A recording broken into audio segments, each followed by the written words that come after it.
The unsinkable Titanic didn't go down peacefully, which made finding its final resting place all the more difficult.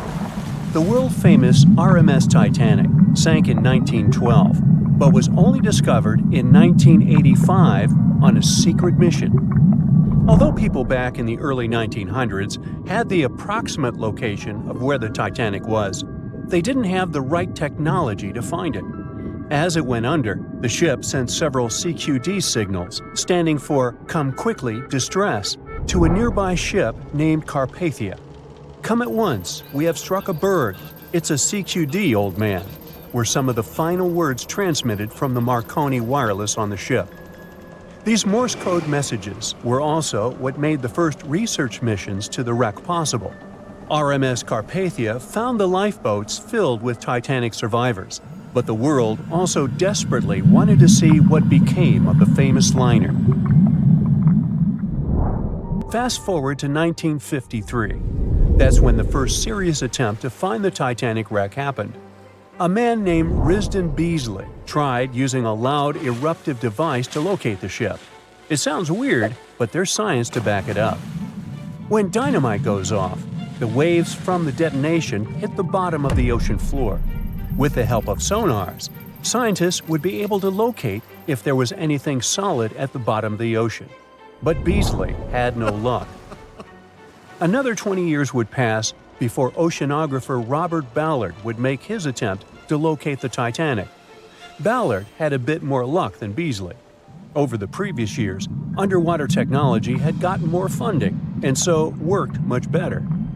He tried it the first time in 1977. Ballard partnered with the Woods Hole Oceanographic Institution on a mission to map the ocean floor. While the institute hired him to test out their new mapping technology, Ballard's intention was to go a little further and find the Titanic wreck. In the middle of this new technological ship, there was a hole that allowed for a long pipe to be extended into the water just above the ocean floor. Attached to the end of this pipe, Ballard installed a pod with sonars and cameras. They thought they were in for something big, and so they took the ship to sea to run some tests. That's when, on a trial run, adversity struck. The drill pipe broke, sending all of their expensive material to the bottom of the ocean floor, just like the Titanic. When Ballard failed, another important character came into this story, a man named Jack Grimm, an eccentric oil tycoon.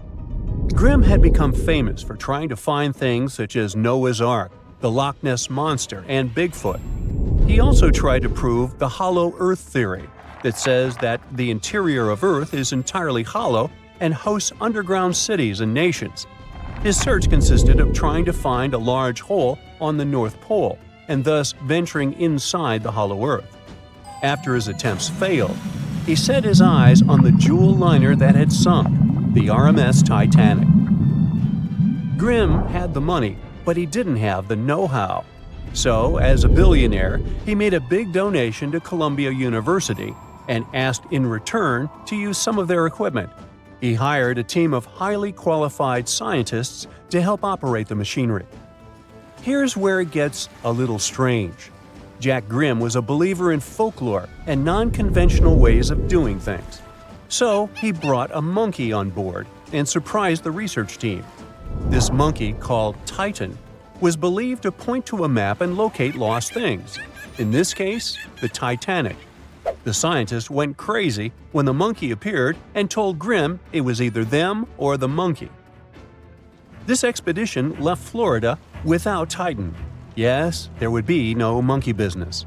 They set the course to the exact location of Titanic's last distress signal. They arrived, examined every inch of the ocean floor, but still found nothing.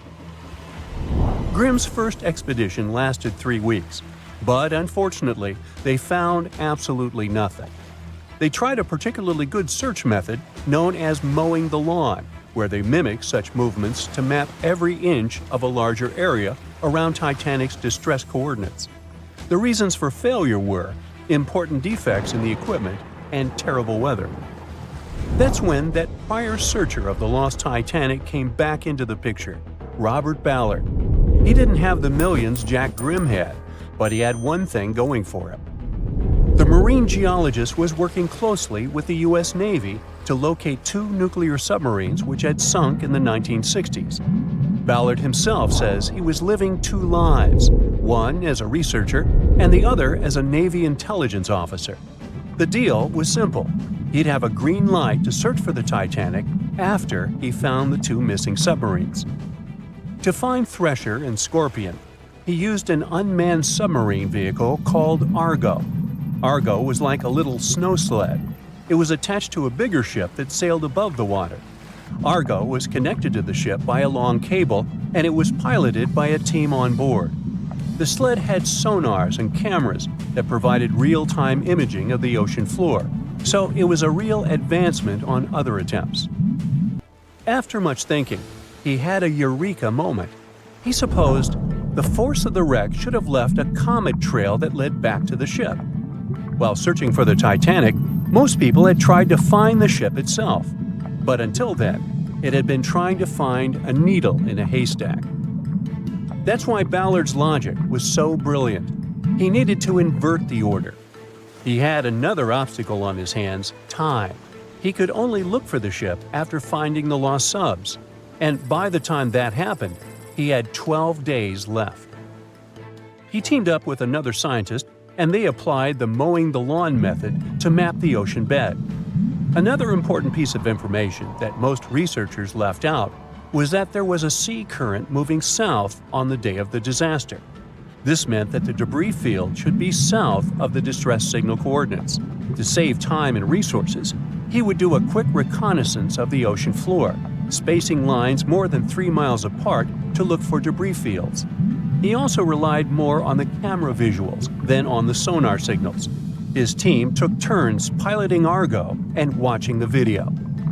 Days rolled by, with nothing but the empty ocean floor showing up, until the rocks they were used to seeing started to look like man-made debris. Suddenly, there it was, the Titanic's boiler. Ballard was right. The debris field would take them back to the ship. After 73 years of searching, they had finally found the Titanic wreck.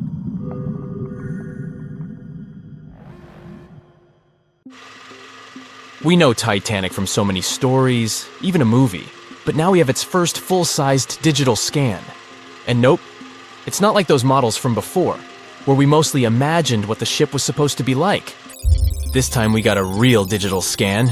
A team of experts really mapped the deep-sea floor around the Titanic together with the ship itself. We basically got a 3D view of the entire wreck, which is like going deep down beneath the ocean's surface and seeing Titanic as if all the water has been drained away. So, the story of the wreck started in 1985, 73 years after the Titanic went down. The explorer named Robert Ballard stumbled upon it somewhere between two submarines that also went down in that area. He was actually on a different task back then, so he didn't even have time to explore the ship properly. But as he was searching for the submarines, he realized how ocean currents affect sinking debris. He noticed the heaviest object sank quickly and left a trail of debris behind, the trail that followed the currents. Using this knowledge, Ballard made a hypothesis the Titanic had broken in two and left a debris trail as it sank. Before he found the wreck, everyone thought the ship just went down in one piece after hitting an iceberg. So everyone knew where the ship was so the adventure could start, or not. It was hard to explore it. The ship is enormous, and the dark depths of the ocean make it really difficult to capture its whole body in one go. So we mostly relied on glimpses of the decaying ship, and had to settle with teasing scattered parts of the whole picture and filling it up with speculations and stories. But in the summer of 2022, we finally got something different. A team of experts from Magellan Loaded, a company specializing in mapping the deep sea, teamed up with Atlantic Productions, who were making a documentary about the project. They embarked on a mission to capture the complete view of the Titanic. They used submersibles. Those are vehicles that go underwater, remotely controlled by a team of skilled explorers. These submersibles dove deep into the ocean. It wasn't an easy job. They spent over 200 hours collecting information about the entire length and breadth of the wreck. It was like a real-life treasure hunt. But instead of finding gold and jewels, they took something even more precious. Over 700,000 images of the Titanic from every angle possible. Yup, they took photos of every tiny part of the ship, even the not-so-interesting bits most of us would usually skip. Even mapping the muddy parts was an important part, because it helped fill in the gaps between the more exciting things they discovered. And this was a way for all of us to finally get a detailed 3D reconstruction. Even though it's been more than 100 years, you can still recognize the bow of the Titanic, covered in rust that hangs down like stalactites. On top of the bow is the boat deck, where a big hole gives us a glimpse into the empty space where the grand staircase once stood, like a window into the ship's glamorous past. Its stern is now a wild mess of twisted metal. As the Titanic went down, this part collapsed and spiraled into the seabed. The bow and the stern ended up separated by about 2,600 feet. There's a vast field of debris surrounding this giant, stuck on the seafloor. This debris is like a scattered treasure trove, full of intricate metalwork from the ship, statues, and even unopened champagne bottles. There are also personal belongings that went down together with the ship, like dozens of shoes resting across the seafloor. It was a tough task to do, go down and take all those pictures. It may not sound that hard at first, considering it was the vehicle that really immersed itself into such deep parts of the ocean, not the people. But studying the ocean is hard. We haven't explored, mapped, or even seen over 80% of it. The conditions are harsh, and the pressure becomes more intense the deeper you go. And their vehicle had to dive down to nearly 13,120 feet below the surface. That's like 12 Eiffel Towers stacked on top of each other. Plus, you have strong currents in that area, so it was probably like trying to navigate through a watery maze. And submersibles weren't supposed to touch anything. Even the slightest wrong step can damage the wreck that was already so fragile. It seems like the Titanic is frozen in time, so it will always be there waiting for us. But in reality, it's slowly disappearing. It's pretty obvious that the ocean water ruined it considering how long it has been down there. But it's not just that. The wreck itself has become a home for a specific type of bacteria Halomonas titanicae that even got named after the famous ship. These bacteria have a special ability. They can survive inside rusty formations known as rusticles. They kind of look like icicles, those spikes of ice that form when water falls from something and freezes. These bacteria have a taste for iron, which is abundant in the ship's hull. For them, it's like a real buffet down there. And as time goes by, these bacteria will keep eating away at the iron in the ship, bit by bit, until one day the feast comes to an end and the whole ship is gone. It's like a slow but steady recycling process.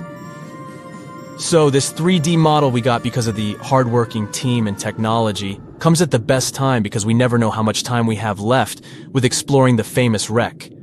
This time we might even understand the collision with the iceberg better.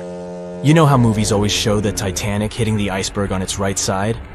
Well, we can't even be certain about that. The scans could help us figure out if the ship actually grounded on the iceberg, like getting stuck on it. We can study the stern and analyze how the Titanic struck the seafloor. That will also help us understand what really happened during the sinking. Maybe we'll get a chance to discover if there was really a strong fire that sealed the fate of the Titanic.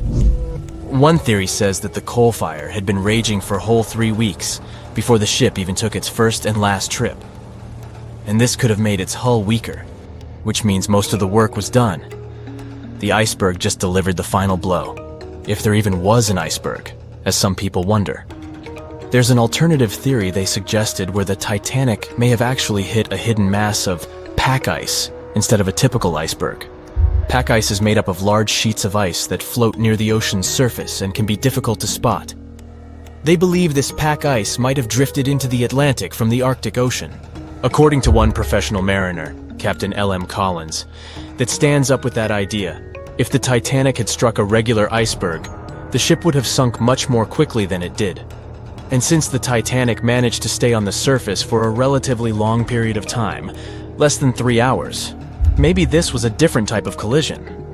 The mariner also said there are differences in what people said they saw when the Titanic sank. He thinks these differences might be because of optical illusions. In this case, when people were looking at the ocean that night, the way the light was reflecting and the conditions at sea might have made things appear closer or distorted.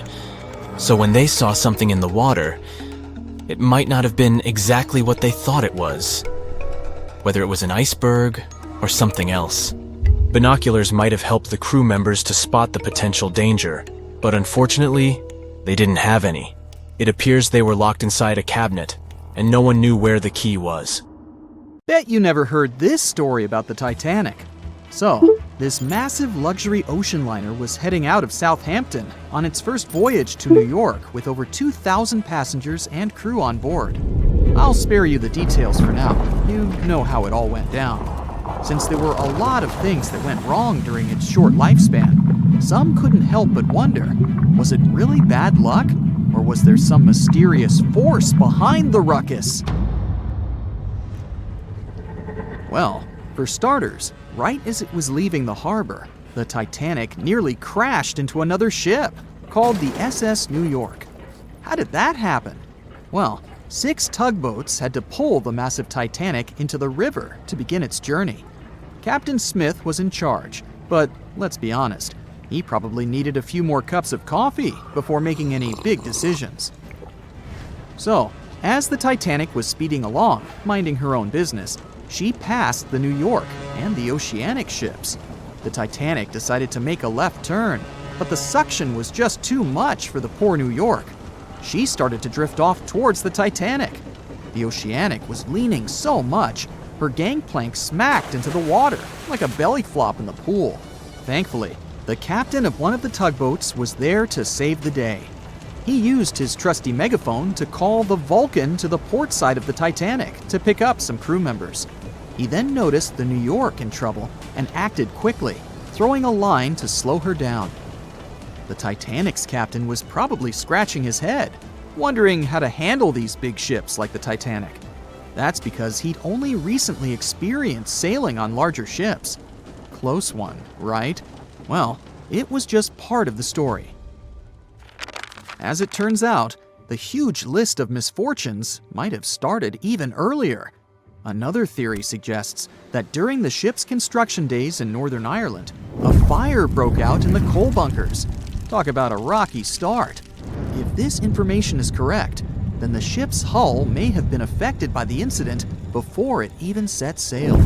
Fans of this theory argue that a fire popped up inside one of the Titanic's large coal bunkers and really damaged an important segment of the ship's hull.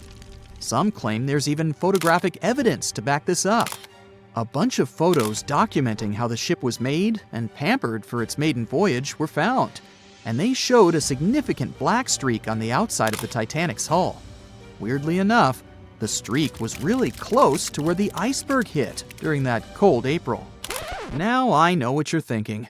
This theory might sound far-fetched, but most of these people have been gathering information about the Titanic for decades, and they're convinced that this is the real deal.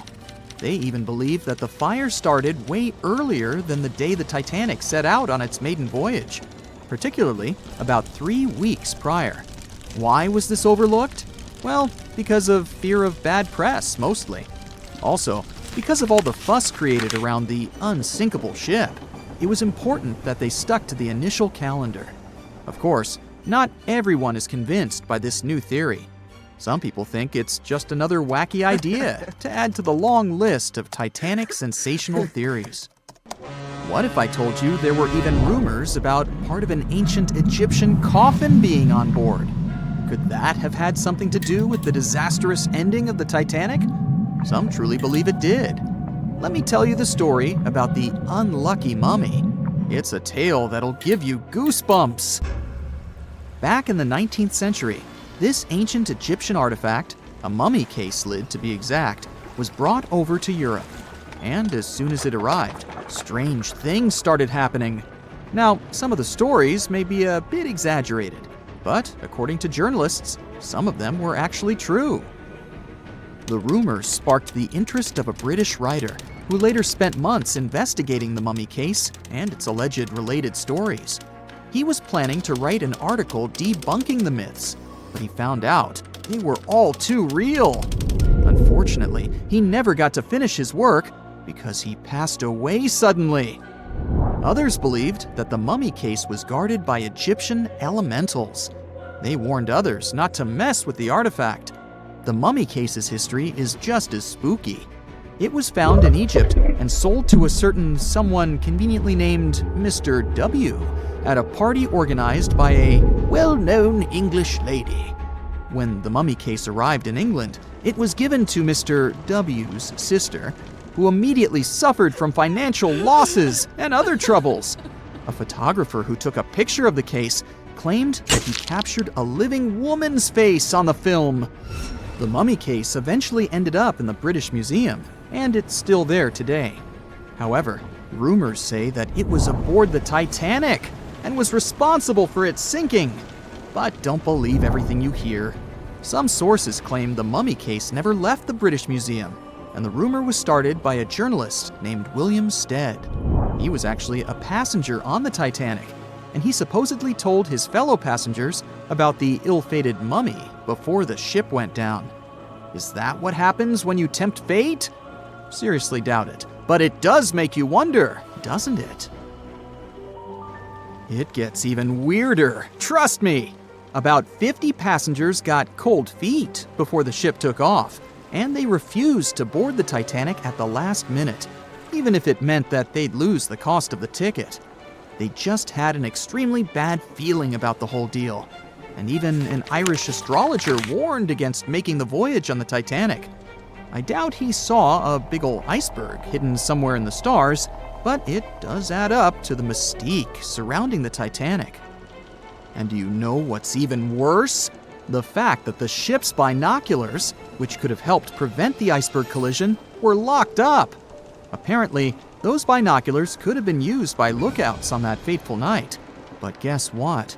The key was held by David Blair, an officer who was sadly bumped from the crew before the ship's departure. Poor guy.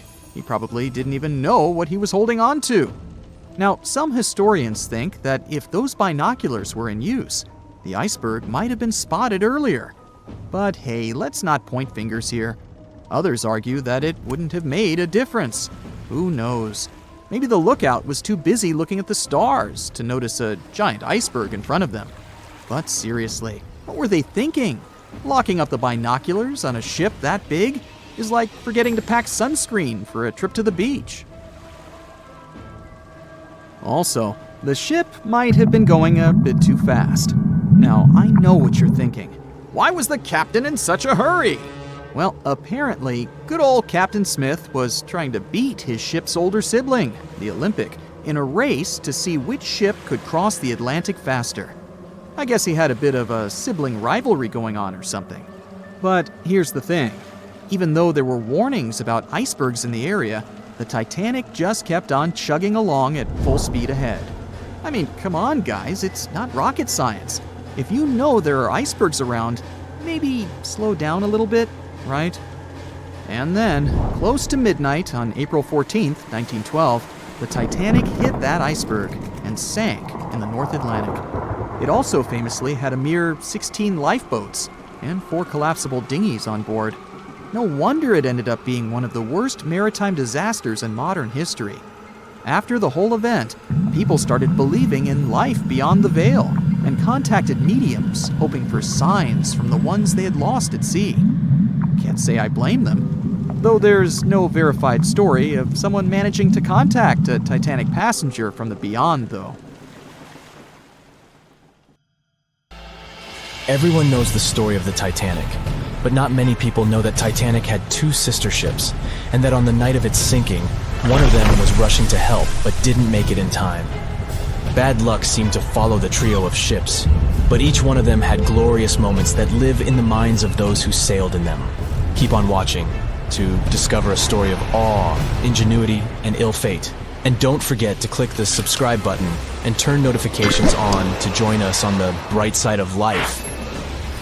You know how the iceberg hit the Titanic, how the band played to the end, and how the whole tragedy unfolded, but before it happened, it would have seemed an impossibility for such a ship to meet the end it did.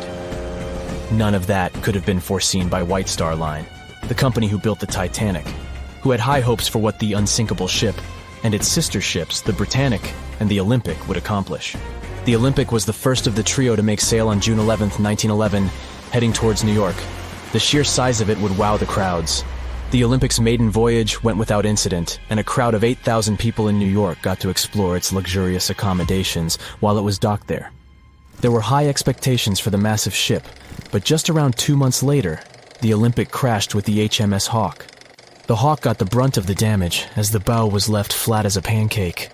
After the crash, the Olympic made its way slowly back to Belfast, where the Titanic was being constructed. On the dock, people could see the two enormous ships side by side, as parts of the Titanic were used to put the Olympic back in shape. A rare sight to behold. And on April 14, 1912, the Titanic hit an iceberg, and minutes later, the crew radioed nearby ships for help. That night, the Olympic was returning from New York when it received the distress signal. The ship turned around and rushed at full speed towards the Titanic, but they were so far away that they would have arrived next night. At some point during the early hours of April 15, 1912, the crew of the Olympic decided they wouldn't make it in time and stopped course. The survivors of the Titanic were eventually rescued by the Carpathia. Olympic was set up with lifeboats for all crew and passengers after the Titanic sank. It went from having 20 lifeboats to 64. Changes were also made to the watertight bulkheads, and an extra hull to construct a type of double hull was installed. It was determined that a double hull would have kept the Titanic from sinking. For several years, Olympic was used in the war effort against Germany. Throughout the years, Olympic carried over 200,000 passengers, which included thousands of Americans fleeing from Europe and troops battling during World War I. One of the most significant moments for this ship was when it struck a German submarine and sank it. It was discovered that the submarine was preparing to fire a torpedo on the Olympic before Olympic rammed it. The Olympic ended up sailing the seas for 3 decades, which earned her the nickname of the Old Reliable, despite some previous accidents. It went on to help the survivors on the HMS Audacious when it was sinking, and do what it couldn't for its sister, Titanic. Eventually, bad luck caught up with the Olympic. The ship crashed with the Nantucket Lightship, and the crash signaled the beginning of the end. Beaten up, and after years of service, the Olympic was demolished and scrapped for parts. The Old Reliable saw many years of service and thousands of passengers, but the Britannic's journey was shorter-lived. When the Titanic sank, White Star Line was faced with a problem since they already had another enormous ship in the works. White Star Line began construction on the HMHS Britannic on November 30th, 1911, around 4 months before the Titanic sank. Although the Britannic was the youngest of the trio of ships, having been constructed last, it was also the biggest. They intended to name it Gigantic, but after the Titanic's disaster, they changed the name to Britannic, since they considered it to be a lucky name. With the Titanic sinking, the White Star Line underwent rigorous investigation, and many changes were made to the Britannic's design. The Britannic looked very similar to the Titanic, and it had what was at the time the largest marine turbine in the world, able to reach faster speeds than the Olympic. With Titanic's fate fresh in their minds, everything possible was done to ensure the safety of this newer ship. The Britannic was eventually launched on February 26, 1914, almost 2 years after Titanic met its end. After the Titanic's disaster, the White Star Line wanted the Britannic to redeem their name. The Britannic was on its way to becoming a successful ship. It transported passengers for over a year and a half when the British government requisitioned it and turned it into a hospital ship during the beginning of World War I. The ship became an even more impressive sight to look at. It was painted all white, with enormous red crosses on its side to indicate it was a hospital ship. One of the ship's surgeons, Dr. J.T.H. Beaumont, thought of it as the most wonderful hospital ship that ever sailed the seas. It could treat as many as 3,309 patients at once. This is how the Britannic became His Majesty's Hospital Ship, or HMHS Britannic. Though the sight of this magnificent ship must have put a smile on a wounded soldier's face or two, the Britannic didn't operate for long. Just a year after it was turned into a hospital ship, the Britannic was making its way through the Aegean Sea to pick up wounded soldiers, when it was struck by a loud explosion. The passengers didn't know what had happened, but headed to the deck to disembark. It is unclear what hit the Britannic, but the general consensus is that it was struck by a mine left by a German U-boat, though some still believe a torpedo hit it. The captain tried to move the ship to a beach close by, but the ship was sinking fast. In the desperation, against the captain's orders, several crew members launched lifeboats and disembarked. But since the ship was moving and the propellers working, the lifeboats were sucked and destroyed by the propellers. though so much effort had gone in to ensure the Britannic was safer than the Titanic. Whatever explosion occurred left the Britannic in the same dire condition as the Titanic in just 10 minutes. In a cruel twist of fate, it also sank in the ocean. Unlike Titanic's enormous death toll, only 30 people perished in the sinking of the Britannic, and over 1,000 survived. So many people survived because the accident happened in the morning, when the temperature of the water was warmer and the Greek island Kea was close by to offer help. In the end, the Britannic only sailed the seas for over 2.5 years. The bad luck that followed the Titanic and the Britannic and the accidents and demise of the Olympic was remarkable. But what was most impressive is that there was a woman who sailed on all 3 ships and survived. Violet Jessup was a crew member and nurse aboard the ships.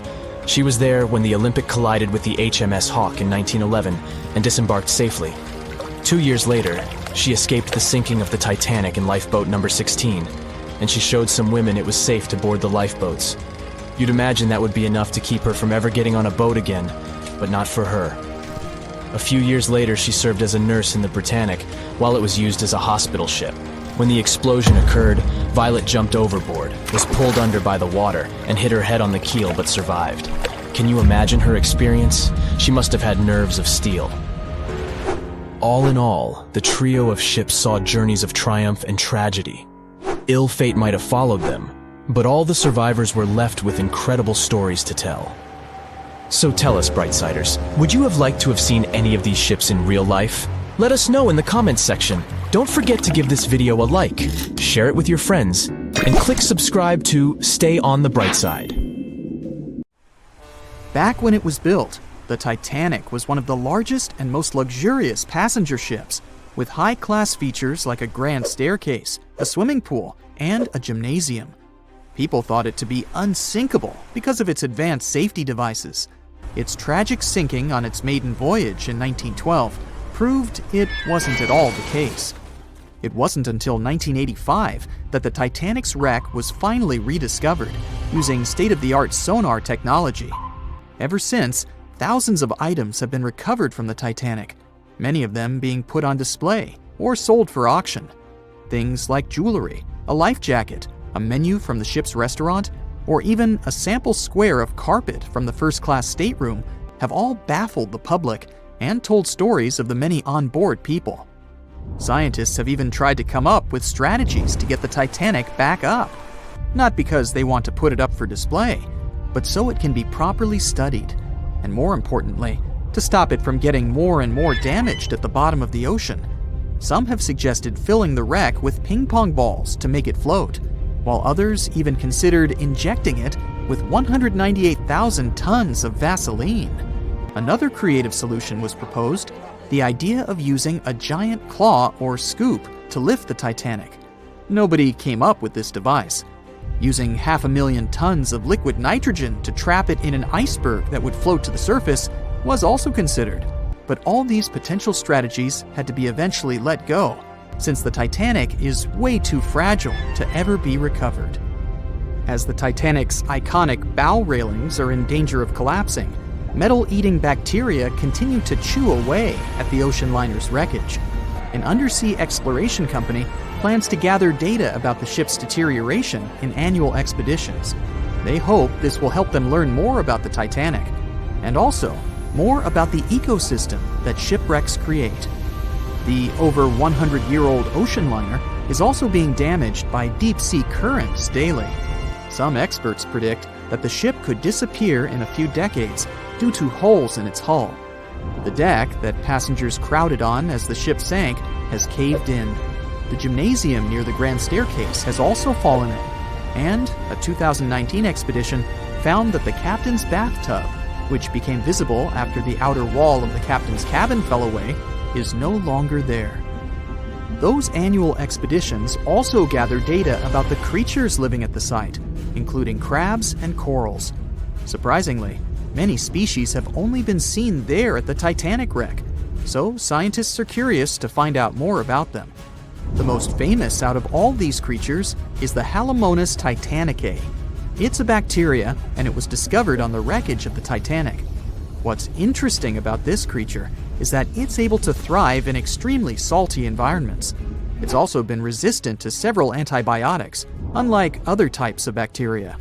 It's probably because of this superbacteria that the deterioration of the ship's iron hull happened so fast.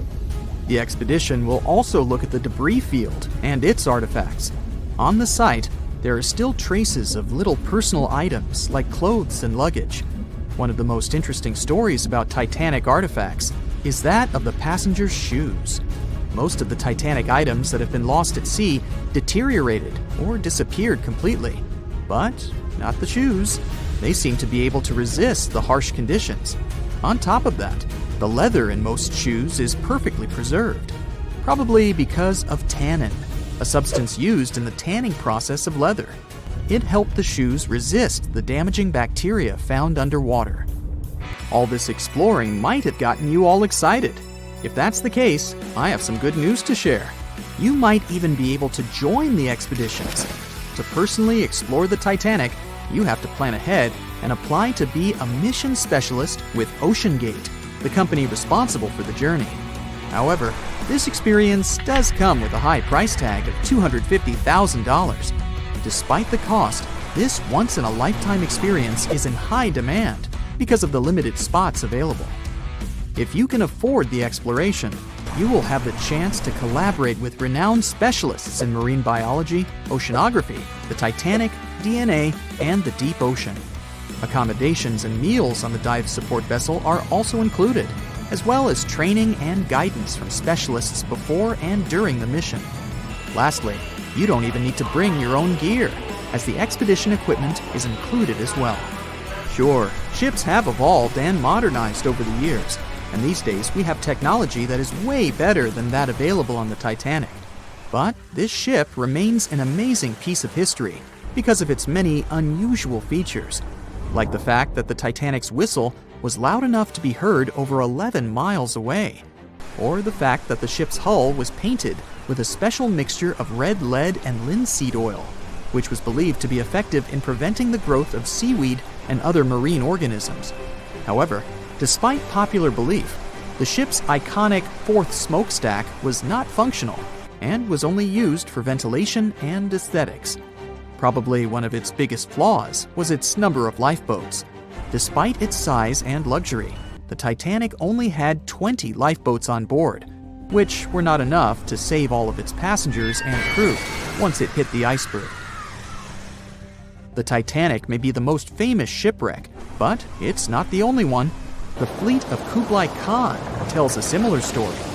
This one was a large naval force commissioned by the Mongol ruler Kublai Khan in the 13th century. The fleet was intended to travel to Japan and establish the Mongols as powerful rulers in the region.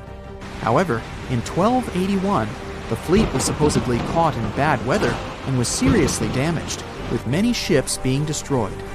Legend has it that the fleet was torn down by a massive typhoon that came to be known as the kamikaze, or divine wind. This strong storm was believed to have been sent by the higher spirits to protect Japan from the Mongols. The truth about its disappearance remains a mystery to this day. However, the wreckage of the fleet, or parts of it, appears to have been discovered in the 1980s by Asian archaeologists.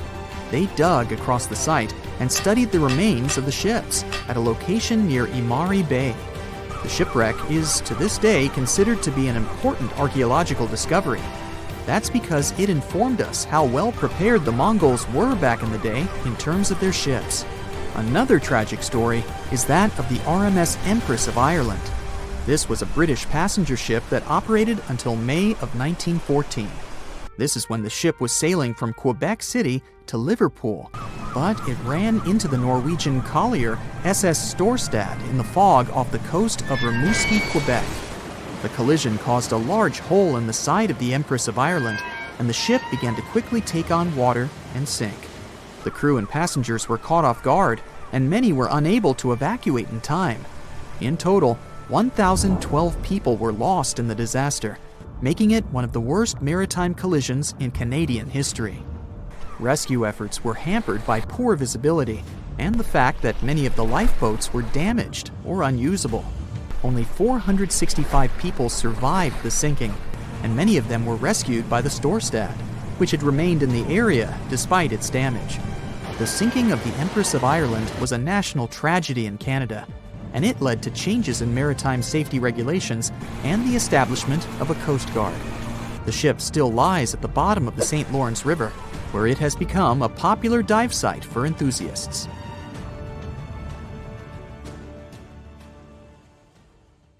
In the Titanic movie, you won't see any fumes above the fourth funnel of the legendary ocean liner, and it's not a mistake. Back in 1911, the year before the Dream ship's departure, large ships would mostly sail with 4 chimneys. They needed those to draw heat and fumes from their massive boilers. The Titanic was a real engineering gem that only needed 3 chimneys to function. So the fourth was added for balance and more impressive looks.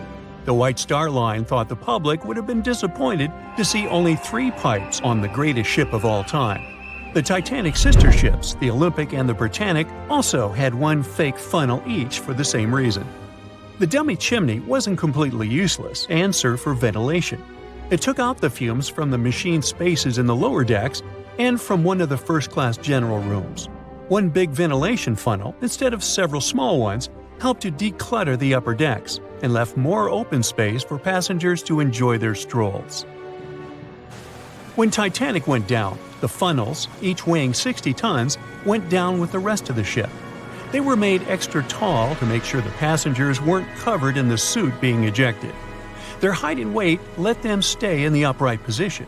The forward funnel, followed by the others, fell only when the ship went for the final dive. Those chimneys were much lighter than the bow, so they spread among other debris. The light material they were made of flattened once it hit the bottom, and the iron-eating bacteria living deep down took care of it later. The bow of Titanic remained intact when it hit the seabed, but the stern was completely mangled. When the famous ocean liner hit that iceberg, things got really messy. It took the future movie star a whole 2 hours and 40 minutes to submerge completely. The collision let water flood 6 out of 16 watertight compartments. As the water gushed into the starboard side, the ship started to tilt down in the front and a bit to the right. By midnight, the damaged compartments were spilling water into others, and it was chaos because these compartments were only watertight horizontally. Soon enough, water started flooding through the anchor chain holes, and by 2 a.m., the bow was sinking, and the stern's propellers were lifted out of the water. The ship kept flooding until the moment the bow went underwater, and the stern shot up almost 45 degrees. The weight of those massive propellers stressed the ship's midsection.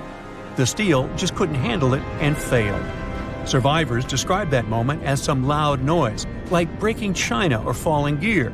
That was the Titanic's upper structure giving in.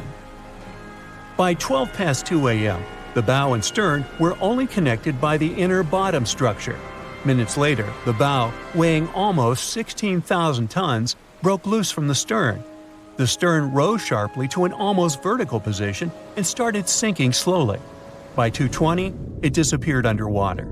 The bow was cruising down at about 13 miles per hour and had hit the ocean floor almost a half an hour before the stern. The 2 parts of the Titanic now lie 2,000 feet apart, pointing in different directions.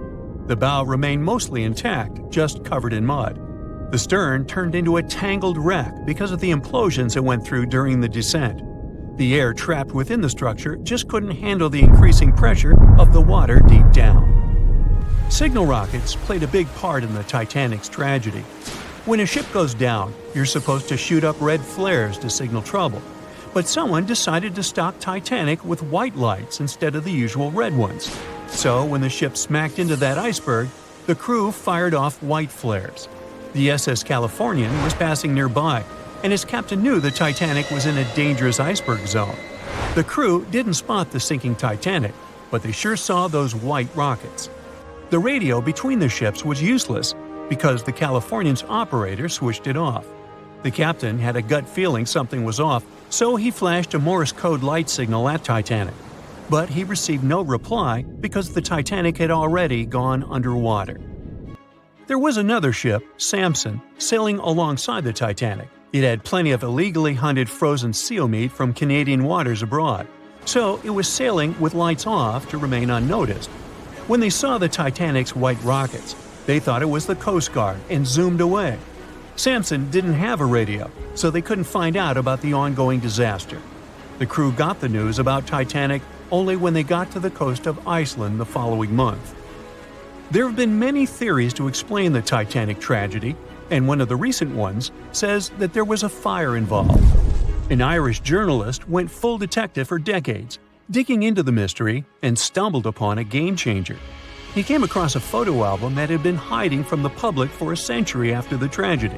In the pictures, taken at the Harland and Wolff shipyard in Belfast, Northern Ireland, just over a week before the liner sailed, you can clearly see a massive 30-foot black spot on the ship's hull. Maloney researched the photos and eyewitness testimony from the time and claimed that a fire spontaneously broke out inside of one of Titanic's enormous coal bunkers. It was raging for a whole 3 weeks and messed with the metal, critically weakening a crucial segment of the ship's hull. Back then, most ships had just one hull, so it was the only skin the Titanic had. That's why the iceberg managed to punch a hole through the ship so easily. If it hadn't been for the fire, the Titanic might have shrugged off that iceberg collision. The company operating the liner knew about the fire, but they decided to conceal that fact. They didn't want any negative stories in the press as they faced some serious competition in transatlantic voyages. The Titanic was sold out, so they stocked up on coal and made it sail. The moon might have also played a role in the sinking. Our satellite heavily affects tides on the Earth. The closer it is to our planet, the stronger the tides are because of the increasing gravity of the moon. Back in 1912, the moon was so close it made several glaciers in Greenland break apart. Massive chunks of ice that broke off from the glaciers started floating south. The supermoon event came just 6 minutes after a spring tide. During new and full moons, the alignment of the moon, the Earth, and the sun makes their combined gravity reach its peak. And the day before, our planet had come the closest to the sun that year, which made the gravity even stronger. This mixture of events created perfect conditions for one of the most powerful tides in history. It created the perfect conditions for the icebergs breaking off from Greenland's glaciers to move freely. Opponents of this theory say that the difference in tidal force wasn't actually that big, and it couldn't have been the main cause of the sinking. The iceberg tore down the side of the ship, leaving a huge opening in the hull. It wasn't a continuous rip, and damage was caused in several places. Some experts believe the ship would have survived the iceberg if it had hit head-on. The Titanic had watertight compartments designed to prevent flooding in case of a collision. Only the first 3 or 4 of these compartments would have been flooded. This could have helped save a lot of lives. Supporters of this theory put the blame for the disaster on First Officer William Murdoch. Huge, fast-moving ships don't just turn in a matter of seconds like a speeding car. It takes minutes. When Murdoch realized the collision was inevitable, he tried dodging left to avoid a direct hit. But despite his efforts, the ship still collided with the iceberg. You know the rest.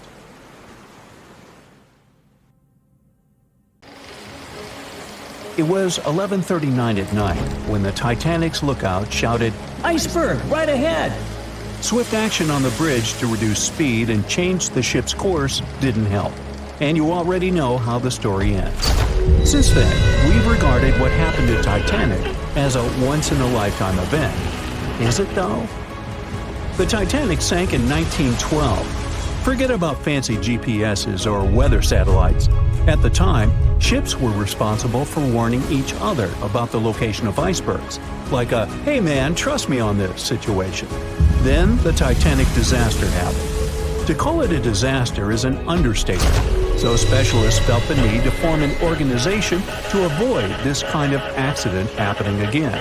That's why, a year later, they created the International Ice Patrol, or IIP for short.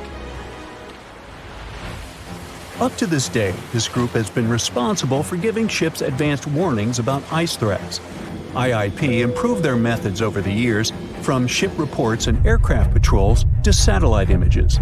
Recently, they've also been using oceanographic buoys, floating devices providing real-time information about ocean conditions up to 164 feet below the surface to predict the potential drift of icebergs. Luckily, IIP is doing an excellent job in reducing ship iceberg collisions. But don't get too comfortable.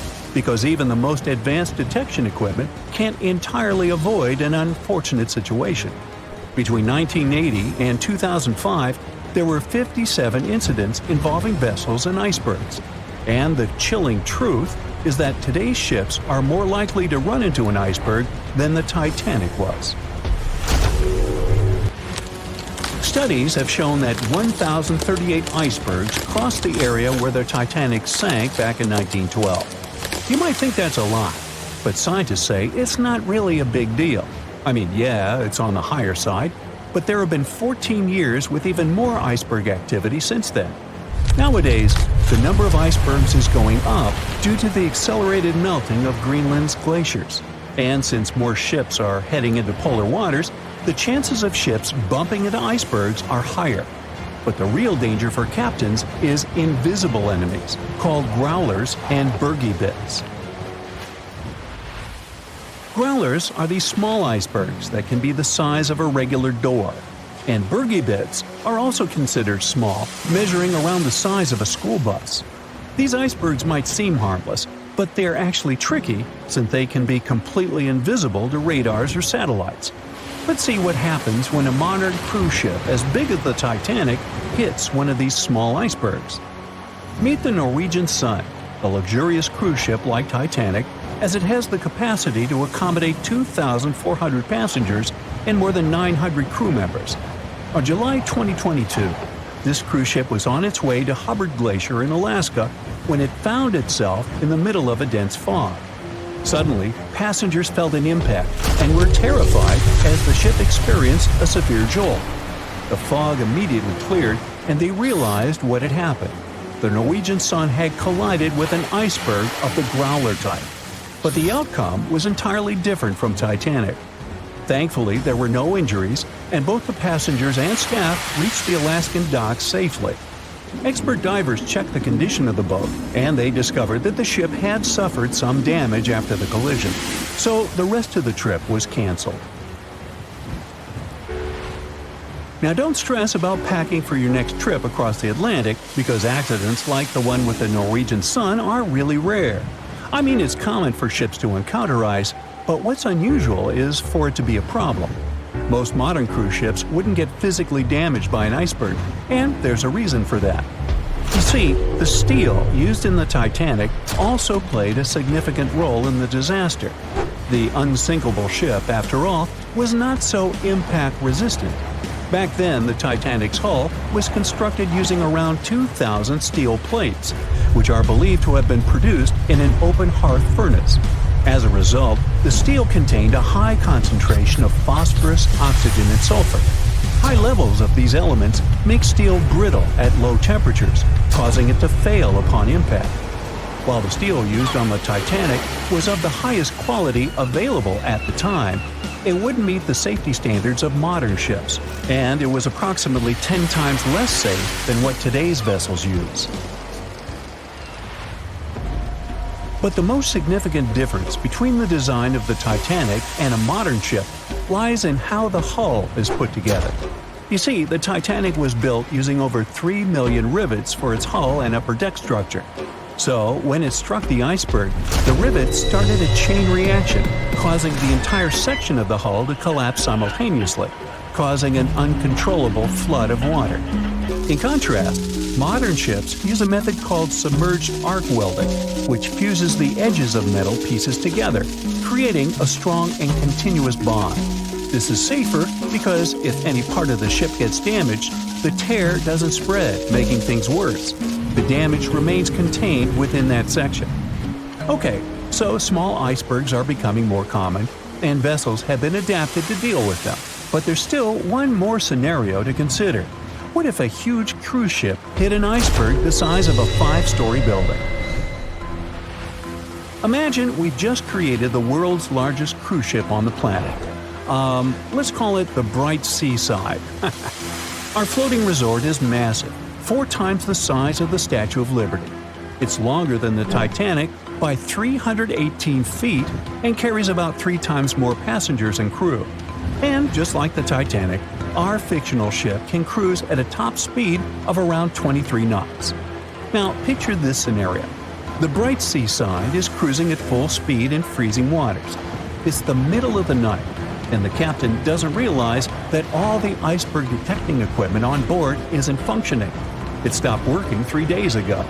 It's very foggy out there, and the lookout also fails to spot a 45-foot tall iceberg. If that whole situation played out, and the ship smacked into the iceberg head-on, well, it could potentially lead to a sinking. But you can see how unlikely that is, right? That's why experts are quite confident in saying that ice isn't likely to sink modern cruise ships. It's also worth mentioning that safety measures have improved a lot since Titanic. A modern large vessel can take days to sink, which provides enough time to keep everyone safe. Crews are definitely better prepared to handle evacuation procedures, and passengers should also go through safety training before cruising. I know, it is annoying to do that when all you want to do is drink a lemonade or some other beverage by the pool. But, all these safety tips are what saved the MS Explorer from becoming a modern Titanic. You see, back in 2007, all 154 people on board this Antarctic cruise ship managed to get into lifeboats after the ship hit an iceberg. Now imagine their panic as they waited for help for 4 hours. The crew did an excellent job in keeping everybody safe, no doubt. But a report that came out 2 years later said that the MS Explorer accident had happened because of the inexperience of the captain, who had pushed the ship too fast into a wall of ice in the freezing waters of Antarctica. That means that no matter how much tech a ship's got or how fancy its materials are, if you've got a careless captain and a crew that doesn't know how to handle an iceberg hit, yep, a disaster similar to Titanic could happen again. But hey, you shouldn't stress over it. Trust the professionals and keep in mind the odds. In the last 30 years, the MS Explorer was the only cruise ship that sank thanks to an iceberg, and everyone survived. So kick back and enjoy your sea vacation. It seems like we all cried watching the heartbreaking goodbye of Jack and Rose from the Titanic. Oops, spoiler, sorry. But the real-life stories from the sinking of the famous ship were no less touching. Joseph Laroche was born in 1886 in Haiti to a wealthy family. He was growing up without a dad, but his mother was a self-made woman and a respected merchant. His uncle was the head of his country. Joseph was fluent in French, Creole, and English. At the age of 15, Joseph realized he wanted to become an engineer. There were no engineering schools in Haiti, so he moved to France to get his education. The journey took him a whopping 83 days. Still, in his student years, Joseph met Juliet in a suburb of Paris through a mentor. They soon became friends, and then it grew into something bigger. The couple decided to get married. There was only one problem. Joseph couldn't find a well-paid qualified job even after completing his studies because of racial discrimination. The intelligent young man realized he could do better. Plus, he needed to provide for his growing family. His third kid was on the way. His uncle back in Haiti promised he'd help Joseph secure a job as a mathematics professor. His mother was overjoyed that her son and his family would be living in Haiti. She bought them first-class tickets for the French liner La France as a reunion gift. But that liner had really weird rules separating parents from their offspring for meals. The Laroches didn't want to leave their youngsters and make them feel sad on a trip across the ocean. So they decided to trade their first-class tickets for La France for second-class tickets for RMS Titanic's maiden voyage. The Titanic was all the hype, and it didn't separate families, so it looked like a great deal. They planned to change for another ship in New York that would take them straight to their final destination in Haiti. The family boarded the Titanic on April 10, 1912, at Cherbourg. They had 3 days to enjoy the luxurious staterooms, a dining salon, a library, and 3 outdoor promenade decks available to second-class passengers. Juliet sent a letter to her father from Titanic's final stop in Queenston, Ireland. She told him they were more than happy with the accommodation. They had 2 bunks in their cabin and a couch that converted into a bed for their youngest family members. The family made friends with some nice co-passengers with whom they had traveled together from Paris. She thought they had been the only other French people on board, so they sat together for meals. Juliet mentioned they had all spent time together on the deck of the liner. She also wrote the people on board were friendly, although some sources say the family had gone through quite a lot of mean stares, gossip, and remarks. On the night of April 14th, their exciting journey came to an abrupt end. Even though Titanic's wireless operators had received warnings about drifting ice from nearby ships, the liner continued to plow ahead at full throttle. It was around 11:40 p.m. when Titanic's hull collided with the iceberg around 370 miles off the coast of Newfoundland. The practically unsinkable ship was severely under-equipped with lifeboats, enough for only about half of its 2,200 passengers. The nearest rescue ship, the Carpathia, was too far away to help. A steward woke up the Laroche family and took them to the lifeboats, as Juliet remembered later. She couldn't speak any English, so everything that was going on seemed even scarier to her.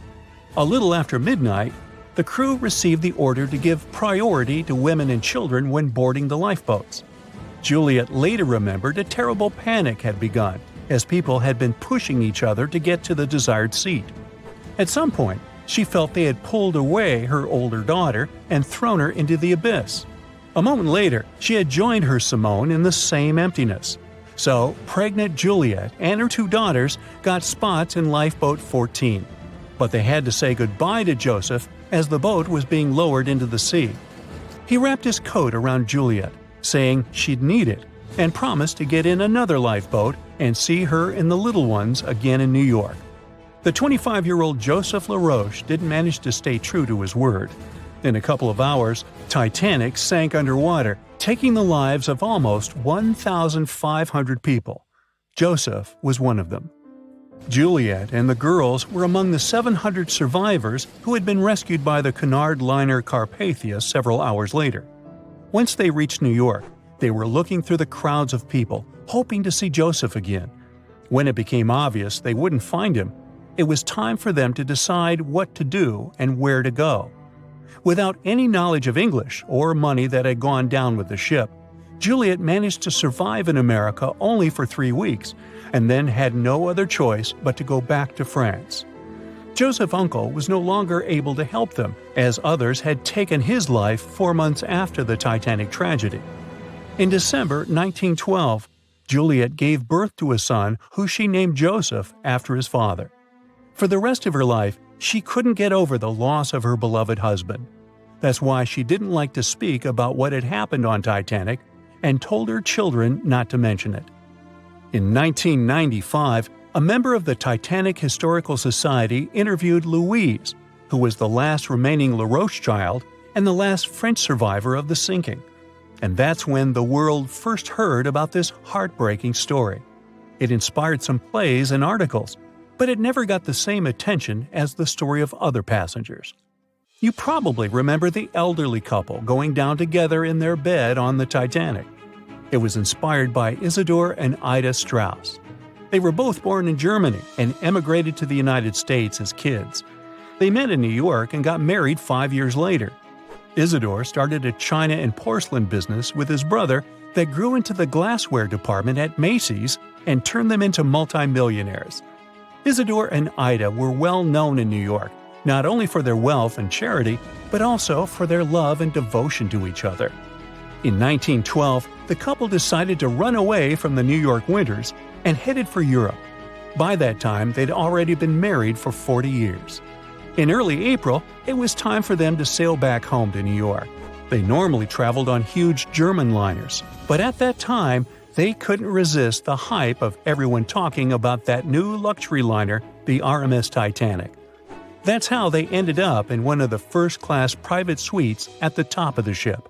The Strauss couple spent their evenings dining in front of a live orchestra in a hall filled with fancy furniture and expensive wooden paneling.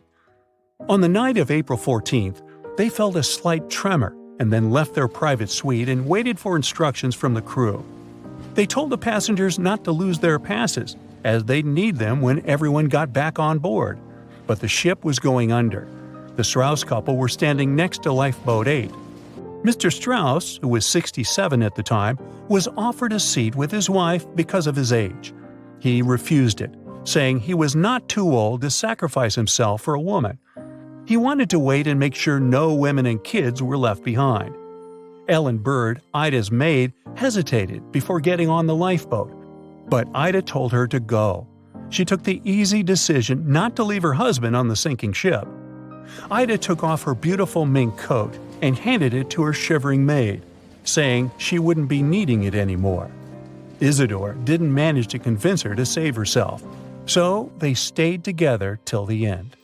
Some of the surviving first-class passengers later remembered they had seen the couple standing peacefully on the deck, holding hands, just waiting.